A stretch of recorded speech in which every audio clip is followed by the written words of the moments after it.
Camera's rolling.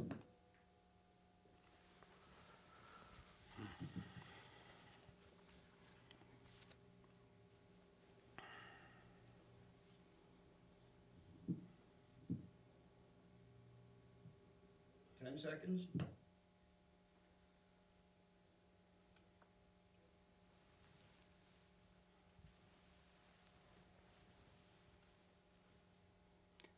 I'm Bruce Apar, and you're watching Frank Talks with Bruce the Blog.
Heart to heart, soul to soul, the chain cannot be broken.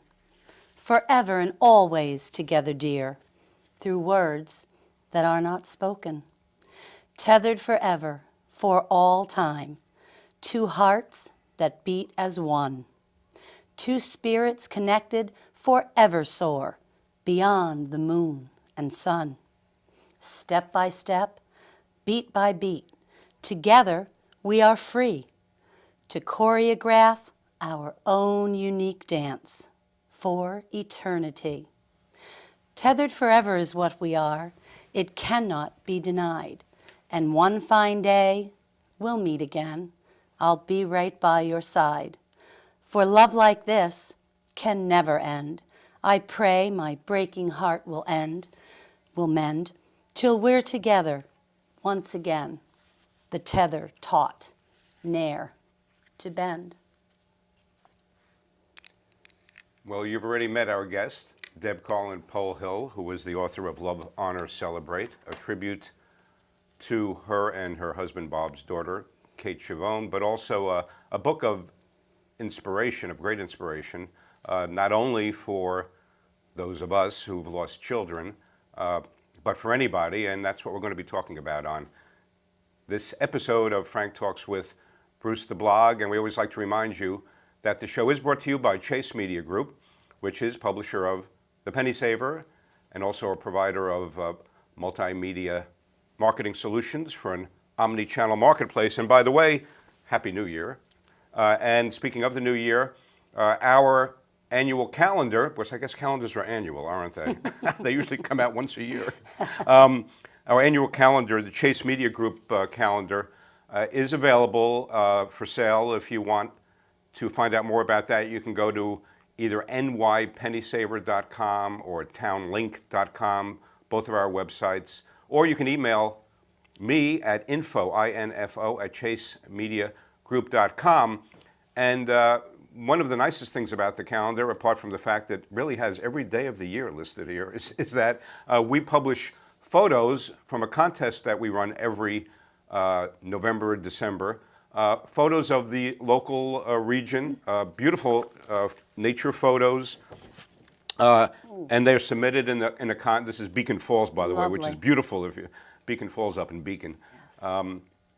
That people submit photos, and then we choose 12, one for each month, and we publish them with the name of the photographer. So that's our 2014 calendar. And Deb, just before we went on the air, told me she's going to submit a photo for the 2015, well, photos for the 2015 calendar. We'll get in the competition. Yeah, that's right.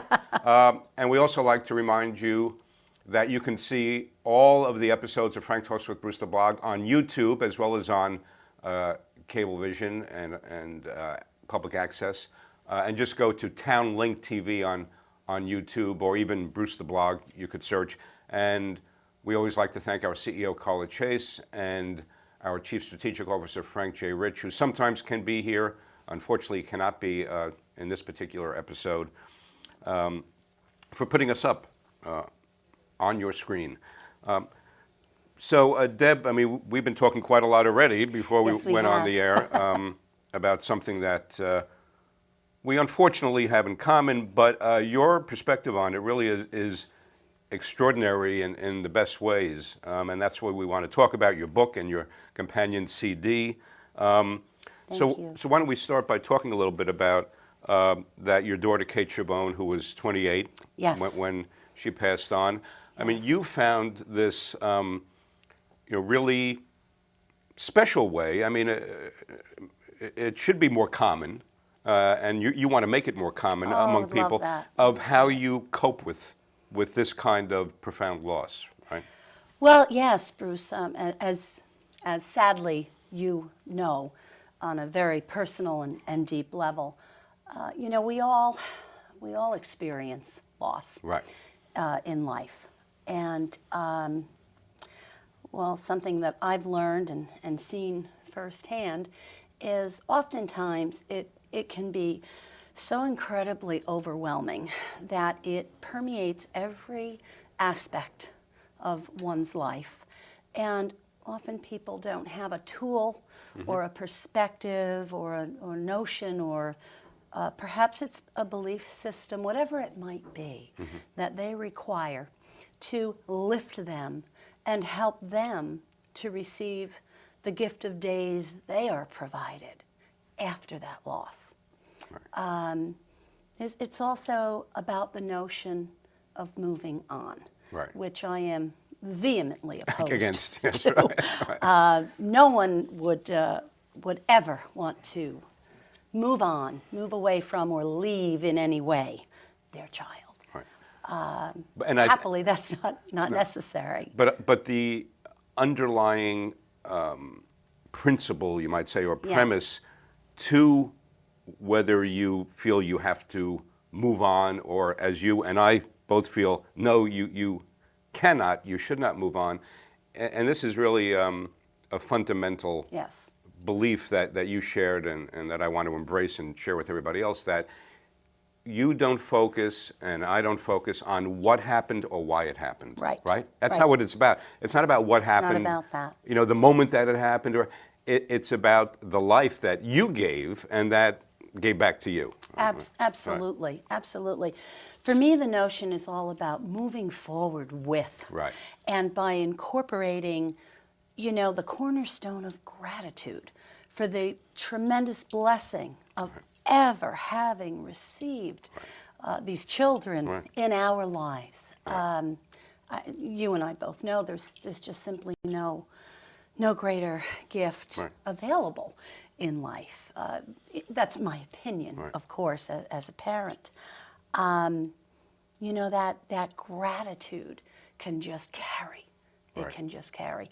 And the opportunities through tears, through whatever the emotion might be at the moment, be it extreme sadness, all of these multitude of deep and somewhat dark at times emotions can be lifted just through that understanding that Right. these tears and this ache honors and pays such beautiful tribute to our Right. children. What an opportunity Right. for us to have that. And You know? No, absolutely. I could not. You do know. I could not agree. Yeah, right. I do know. Yes. And I couldn't agree more with that. And it is understandable. And as I had been saying to you before, I really admire that you really are tolerant, and we can get in a few minutes into some of the aspects of dealing with people who want to be sympathetic, even though, Yes. as we know, sympathy actually means having experienced the same thing, not just Empathy. connecting, right? And so the real word is empathy, Yes. right?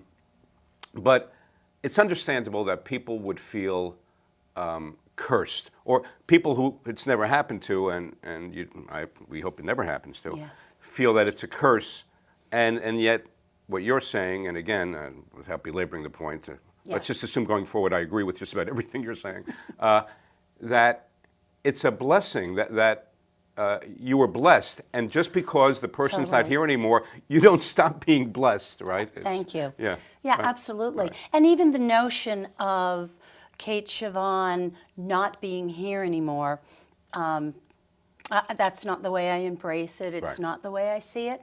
I understand fully that Caitlin has transitioned from this world, that Right. her physical presence is no more. However, I'm still so blessed, and pray you are as well, with that forever connection Right. of spirit that we share with our children, Right. especially. The bond between parent and child, I propose, cannot ever be broken. Right. It simply cannot. And that gets interesting too. Even in something as seemingly mundane as grammar, which I'm Yes. a little bit of a grammar geek. So it's not like Kate, or in my case Harrison, Oh, yes. was your daughter. She is your daughter. It's not Thank like you. you were her mother, or Thank Bob, you. who's sitting here, was her father. You are. It's the present tense. It's not the never past tense, right? It's not the past People tense. Yeah. ask me, and other parents of loss have asked me, if someone asks, how many children do you have? Is it well, revised isn't that now? one of the first things that It's my never wife Elise and I revised. went through is, and in the bereavement group I was talking about, and I do want to mention this because that's part of the purpose of the Yes. show, is the caring circle at the Yorktown Presbyterian Church, just one of many, and the caring circle has groups in different places around the region. So Beautiful. that's one of the services, one of the service agencies, the caring circle, that provides bereavement. But one of the first topics we experience in a bereavement group is, what do you say Yes. when somebody says, how many children? And at the beginning, I don't know about you, but I'm curious. There's when you're in a new group of people, a social setting, there's a sense of dread when you begin to detect, okay, now we're going to start talking about children. Yes. And you start to say, what am I going to say? So how did you deal with that? Well, I have two daughters. Right. I was early blessed 32 years ago with my oldest daughter, Lauren Sarah, and then 21 months later, blessed again with Miss Kate Siobhan Polhill, and I have two daughters. Right. And I generally answer, and I for some reason it was rather natural for me. I just always answered, well, I have two daughters. I did lose my youngest Okay. in See, that's- 2011. right. I'm not. That's great, though. I'm I not think it's great that that's the pretending way you answer. that Kate is physically here. I have too much respect, Bruce, for the journey she was called to, Mm-hmm. and I do have a deep and abiding respect for that journey. Right. It's not my choice. It never No, would right. be That's for my sure. choice. Yeah. And I don't like it. Right. Right. I'd like nothing more in my life than to have, both my girls by my side. But it's interesting because I do, in fact, have both my girls by my side. Right. I'm not with my daughter Lauren every minute of every day. Right. My daughter Right. Lauren is married, has a daughter of her own, God Right. bless, our little Emma Adele, Mm-hmm. 2.5 years old. And, works and has a full life. And Kate Siobhan, in her lifetime, had many travels here and abroad and studied abroad and was not in my view physically. Right. In many ways, I see that the same now. Whenever we part, now and whenever we parted in the past, Right. I had to trust something greater than myself Yes. to reunite us. And by the way, I just want to mention Yes. that I at some point, whenever it was, hit upon, your response. I really admire. That I have two daughters. In my case, what I hit upon was when I was asked the question. Harrison has now been gone just about 11 years. So early on, when it first happened, Yes. and I was coping with how am I going to respond to this Yes. and stay composed. So what I said was, Well, we have a daughter, Alyssa, and we run a foundation in memory of my son, Harrison. Well, that's beautiful. But again, it's That's all, to me, it's lovely. keeping it in the present tense. Yes. It's not dwelling on, he's not here, what happened, as you You so are beautifully running a foundation put. that's very present. Right, yeah, so it's that Yes, type of thing. that's beautiful. Now- And it's different for everyone, as we've discussed together. Right. My script, so to speak, that I choose, the words that I choose, aren't necessarily the words for you, nor yours for me, but something that keeps that understanding, that bond between parent and child never changes. Right, oh, Never- absolutely. never- Something, never if leaves anything, I would tell you it gets stronger. I think it gets I would stronger agree. every day. I would agree. Every day. I have a 24/7 Connect with Kate, Right. courtesy of the universe. Right. I used to have to pay AT&T and Verizon a pretty penny to stay in touch with Miss Kate Siobhan Right. Polhill and her travels and her lust for life and her experiences. And now she's with me always. And let's talk about that. In the book, Love, Honor, Celebrate, Yes. which I would recommend. Again, it's certainly not only for people Thank like you. us, parents who lost children, but for anybody who wants to seek inspiration in their daily lives, in coping with anything, really. Thank you. But talk about your and Bob's experience on, what was it, Halloween 2011, I believe it was? It was. After during the storm, during the Yes. power outage. Yes. Caitlin passed on October 9th, 2011. Our own personal 9/11, if you will, 10/9/11. And the final weekend of that month, we were hit with a snowstorm here in the Northeast that was Yeah. very unusual in October. It was just prior to Halloween. In fact, they canceled Halloween in most communities in our area that year because of the power of that storm. And there were lines down Right, and all. right. Well, that afternoon, we lost power. I had actually just received, and I'm sure you can relate to this, Bruce, I had just received color beginning to come back in to my view and into my life. Now we're talking about maybe 3 weeks. Not a very long time as the calendar goes. But everything had been black and white and flat, as if I was removed and watching a film Right. from 9:05 on October 9th until this day of the snowstorm. And I was sitting in my living room and the phone rang, and I was on the phone and I was looking out my bay window and I realized, the seat is closer than the window. The window is closer than the tree outside. So I realized depth perception is returning here. And then I realized everything wasn't black and white. There was some color. Sort of like There the was Wizard of something, Oz.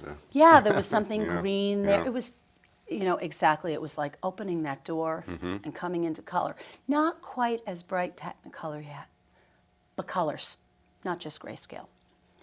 So that was interesting that day. But that evening, when the power went out, Bob and I had built a fire in the room and set our Saratoga chairs, as we call them. We're big track fans. Been going there for 35 years.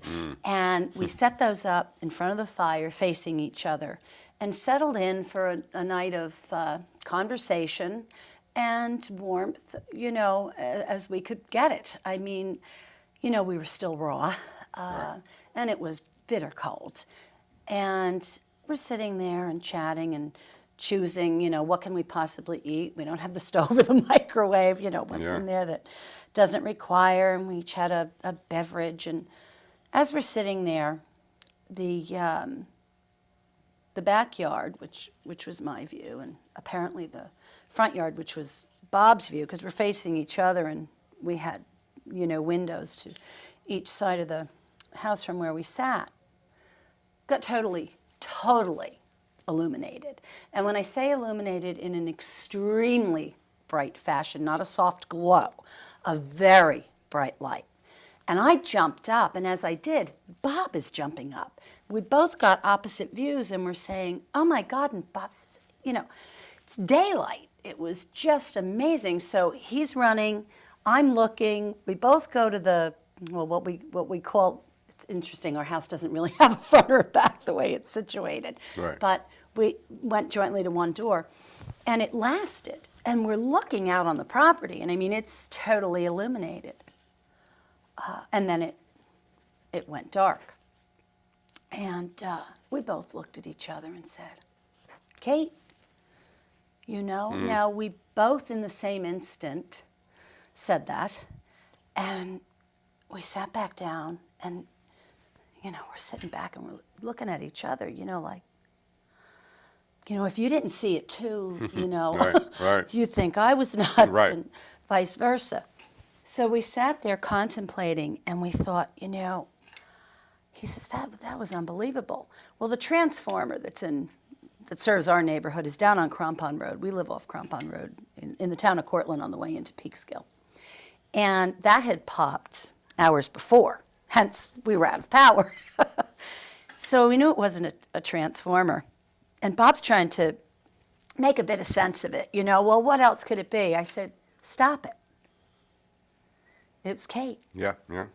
Okay? I don't doubt it. That's it. That's we're blessed here. Accept that. Right. Well, we're sitting there and smiling and feeling. Okay, and that's why I knew it was Kate. I didn't just see. What I felt inside as that happened was powerful and unfamiliar. We sat down, and all of a sudden, we both hear static. Mm-hmm. Well, Where's it coming from? where's it coming from? Well, the cell phone's sitting there, but we had turned both of our cell phones off because we needed to conserve what we had. Doesn't it figure? Both of us were almost out of battery when we went out of power. We had no way to charge them. So we thought, you know, if Lauren needs us or someone wants to check on us, they can't get us. So turn that power off so we could check in on Lauren later on. We had talked with her earlier. So we picked it up, and Bob says, it's coming from the cell. It's coming from your cell phone. So we look at it. It's off. It continually is static, but it's off. I said to him, go ahead. And so the Here's phone was your off chance. this whole time? Off the whole time. It never turned itself on. It was still off. It's dark. There's nothing. Right. I said, go ahead. Here's your chance. Yeah. If there's anything you hadn't said, and probably not, but something you want to say, Right. go for it now. You go first, right? So we each took our moment, Yep. and when we were done, we never heard one more Right. static sound or anything from that phone. Yeah. And we set it down, and I said, you know, she's just letting us Yeah. know. Oh, yes. She knows. We need to know. Right. You know. No, and she's I've okay. had it's happened to me, absolutely, and to my wife. Yeah. No, it's And it's true. countless, It is right? It is true. Yeah. It's, The instances? Yeah. I've felt his presence without question. Oh, it's Yeah. such a gift. Oh, yeah. Such a gift. And I want to make sure I don't think we said at the beginning, Deb, that you were reading at the start of the show a poem called "Tethered." I don't know if we Tethered said it Forever. was the name of the. What Yes. we said, we called the name of the poem, or we titled it. It's "Tethered," and I want to also make sure we let people know how would they get a hold of the book and the CD. Yes, the book and the CD and a few other inspirational items are available through my website. Okay. It is www.visionsvibes.com. Okay. And Visions Vibes. Right. and we're blessed. Once again, we've had a couple of book signings locally, and now just in October we were able to also launch on Amazon.com and BarnesandNoble.com. With the book. for Book the and CD? ebook, Oh, for the ebook. Oh, right. Yeah. Yes. Yeah. And we're now working with Barnes and Noble to have some of the books carried in Right, certain and markets. it should certainly be the one at Cortland Town Absolutely, Center. Yeah, right, right. absolutely. And I also want to make sure, again, there's a lot I'd like to get into the time remaining.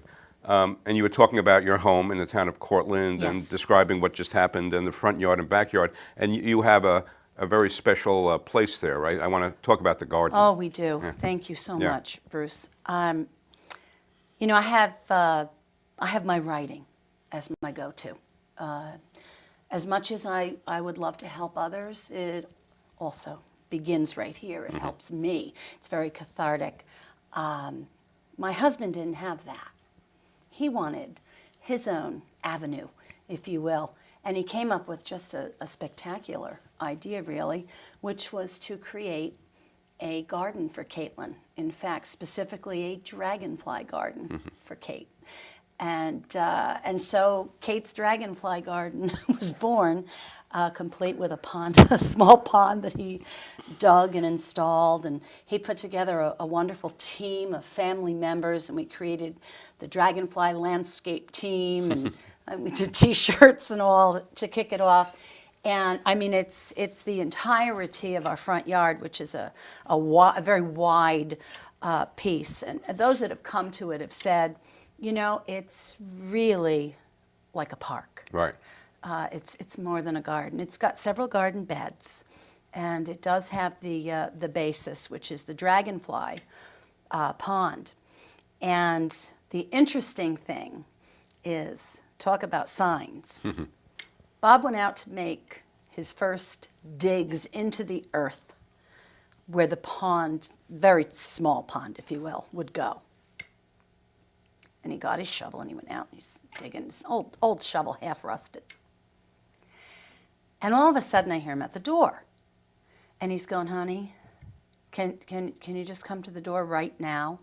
And I'm thinking, oh my gosh, is there already a dragonfly in the garden? So I went to the door and he's standing there holding his shovel like this. He's just got the shovel.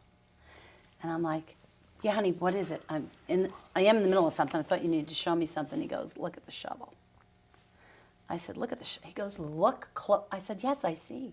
You have a shovel, darling. I know you're digging. Look what's on the shovel.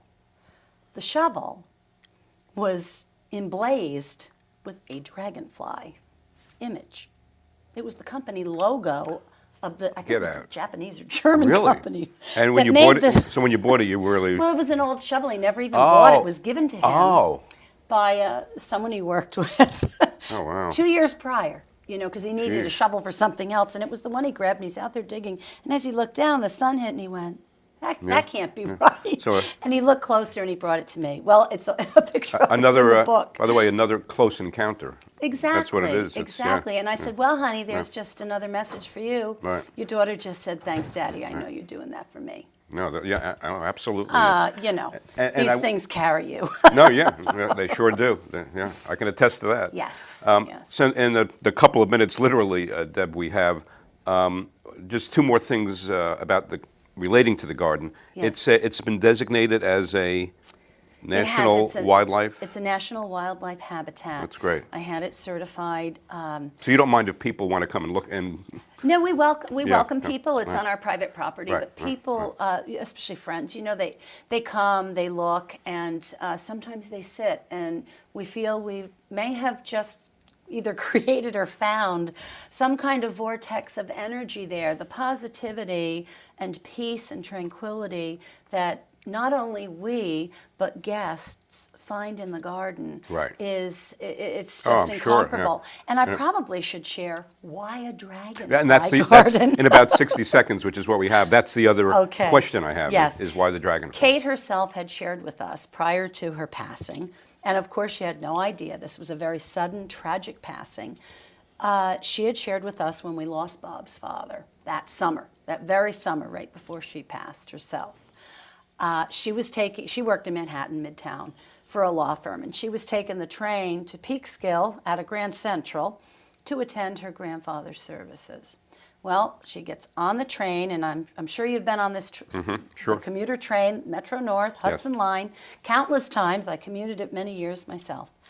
You rarely see an insect of any sort, let alone an entire drove of dragonflies, which came at her. So she saw them, right? So she researched it and discovered the meaning of dragonflies and the power and the imagery of transition. And so she felt that was her Become like a grandfather. symbol, and yeah. And so we've adopted it. It's my company logo. It's our home is laden inside and out. Very fitting. Yeah. And we're all tattooed. with Right. Oh, that's right. We dragonflies. should look at that too. Anyhow, we do have to wrap it up. So thank you, Deb Carlin Polhill Thank and you so Bob, much. for being with us, and I'm sure we'll be in further touch. And all the best, to you for And to everything. you, Thanks Bruce, and to you. for everything you Heart do. is with you. So thank you for watching Frank Talks with Bruce the Blog. And remember, when Bruce the Blog listens, people talk.